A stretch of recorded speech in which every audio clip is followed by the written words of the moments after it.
อีกรอบนึงHappy birthday Happy birthday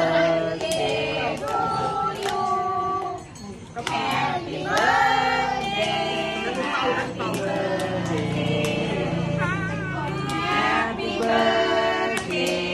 to you ให้คุณยายอธิษฐานค่ะให้อธิษฐานก่อนแล้วเด็กจะพาคุณยายอธิษฐานพ่อที่ล่ะอยากได้อีหยังอยากให้สุขภาพแข็งแรงอยากให้เป็นของดีๆอยากให้ลูกหลานรวยๆสัญญาให้ลูกหลานรวยๆให้ลูกหลานมีเงินมีทองถูกรางวัลถึงเลขเลย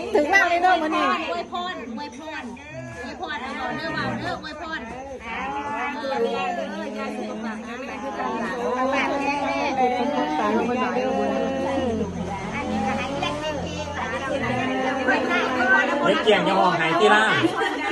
ยายเกียงอย่าห้องไห้เอาผู้ใดเดี๋ยวฟ้าอย่าเพิ่ง